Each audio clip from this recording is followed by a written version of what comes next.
Hari ini gue ingin menceritakan cerita dari user TikTok yang bernama Vita Putri.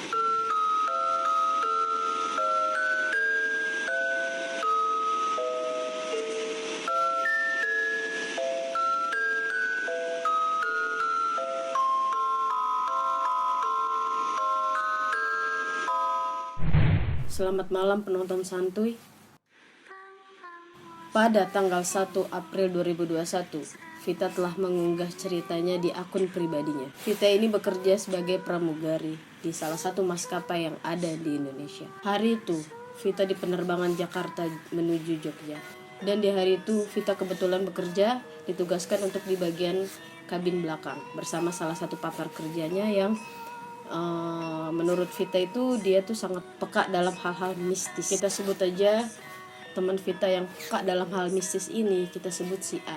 Vita dan si A ini ingin proses boarding. Kondisi di Jogja saat itu lagi turun hujan yang sangat lebat, yang dimana proses boarding terus berjalan. Saat itu Vita ngerasa semua kondisi masih baik-baik aja, masih normal-normal aja. Tapi di situ Vita memperhatikan gerak-gerik si A ini emang agak aneh. Sampai akhirnya si A ini nanya sama si Vita, Mbak ngeliat sesuatu gak yang dibawa sama si penumpang? Saat itu Vita berpikiran masih positif aja, gak pikiran ke hal mistis. Ditanya balik akhirnya sama si Vita, emang tadi kamu lihat apa? Dan saat si Vita menanyakan balik ke si A pun gak menjawab satu kata pun pertanyaan balik Vita itu. Di situ Vita mulai berpikir, penasaran gitu loh, apa yang dilihat sama si A ini. Vita tidak sempat satu kata pun bertanya kembali ke si A karena saat itu kondisinya pesawat mau take off. Vita dan si A ini bertugas di masing-masing untuk pembagian servis penumpang, yang dimana si Vita kebagian untuk dari belakang menuju ke depan dan si A dari depan menuju ke belakang, yang sampai akhirnya kan mereka bertemu di tengah-tengah. Sampai sini pun masih semua terlihat normal di mata Vita, tapi sesekali Vita selalu nengok ke belakang untuk melihat si A ini. Sesekali setiap Vita nengok ke belakang, si A ini selalu melirik ke arah tempat duduk di kabin belakang. Saat itu Vita tidak mau tahu apa yang dilihat si A dari awal di ground sampai take off terakhir. Tapi Vita terus penasaran karena mata si A itu gak berhenti-berhenti untuk melirik ke kursi kabin belakang. Karena saat mau take off kondisi sudah malam, Vita makin merasa merinding. Gak tahu kenapa merinding, kayak bulu kuduknya tuh. Vita ingin bertanya sama si A, sebenarnya ada apa sih? Apa yang dilihat sama si A ini di kabin belakang? Tapi Vita sendiri gak berani untuk membahas itu. Jadi Vita masih bertahan untuk tidak bertanya ke si A. Tapi semakin dilihat gerak-geriknya, si A makin gak tenang untuk bekerja. Karena pada saat dia servis, si A ini tuh mau ngasih makanan dan minuman ke penumpang aja tuh kayak gak fokus. Kayak mukanya tuh muka ketakutan, mukanya muka-muka panik, dan selalu ngelirik. Mata tuh gak pernah jauh ngelirik dari si kursi kabin belakang itu. Singkat cerita, Vita dan si A selesai servis penumpang. Sampai akhirnya Vita dan si A balik ke galley belakang. Si Vita masih melihat ekspresi muka si A tuh masih kebingungan. Bingung tapi takut. Sampai akhirnya si A sendiri pun buka suara ke si Vita dan nanya ke si Vita, Mbak, di belakang Mbak ngapain? Vita bingung dong.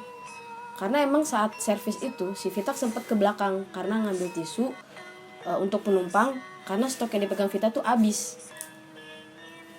Vita cuman berekspresi tuh kayak bingung gitu, tapi gak ngejawab apa-apa. Terus si A ngomong gini lagi, Mbak, tadi aku lihat pas Mbak di belakang, Mbak duduk di atas meja sambil nunduk. Vita di situ tuh masa sih? Karena Vita gak ngerasa dia duduk di atas meja. Toh dia ngambil tisu doang. Kapan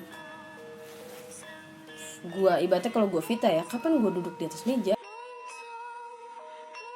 Terus Vita sempat mikir gini, apa nih orang bercandain gue doang cuma buat nakut-nakutin gue? Tapi kalau memang iya, kenapa ekspresinya bener-bener ketakutan gitu? Terus dari nadanya juga nggak nada bercanda, nada orang ketakutan gitu. Akhirnya Vita cuma bilang, aku nggak duduk di atas meja, aku cuma ngambil tisu untuk penumpang karena stok di tangan aku habis. Terus si A ini ngomong lagi ke si Vita, Mbak, tadi pas Mbak nengok ke aku, pas banget di lavatory, di tengah-tengah jalan ya, aku ngeliat ada perempuan pakai baju kebaya, pakai selendang berwarna hijau semua, joget tarian jaipong dengan gerakan tuh yang pelan banget. Tapi tatapannya tuh ke Mbak. Di situ Vita udah ketakutan banget dong. Kok bisa? Karena Vita ngerasa Vita nggak ngeliat apa-apa, jadi Vita tuh ngerasa cuman bener gak. Nah setelah si A ngomong seperti itu ke si Vita belum menjawab apa-apa. Baru mau ngejawab, tercium wangi melati di sekitaran mereka. Tiba-tiba Vita sama A tuh udah bener-bener panik dong. Kondisinya juga kan masih dalam pesawat kan, mau kabur juga gak bisa, mereka juga tetap harus bekerja. Itu Vita sama si A hanya bisa terdiam. Seketika si A nanya, Mbak, nyium apa yang aku cium? Si Vita karena udah saking ketakutannya dia cuman bisa nganggukin kepala. Nah dari situ si A cuman bilang, Mbak, kita gak usah lanjutin cerita ini. Dia sepakat untuk tidak akan ngebahas lagi. Tapi di situ Vita merasakan apa yang dirasain sama si A setelah mencium wangi melati itu. Tapi tetap Vita tidak bisa melihat apa yang dilihat sama si A itu. Sampai akhirnya mereka tetap melanjutkan pekerjaan mereka. Si A ini sudah merasakan tidak kenyamanan dari makhluk yang dia lihat untuk diceritakan ke yang lain. Bagi kalian yang pernah naik pesawat ataupun yang pernah atau sedang bekerja di pesawat, apa kalian punya cerita mistis yang pernah dialami juga sama si Vita dan si A? Tulis di kolom komentar. Kasih jempol ke atas kalau kalian suka video ini, kasih nyepol ke bawah kalau kalian gak suka videonya. Selamat malam, gue Usbin GCR. Cabut.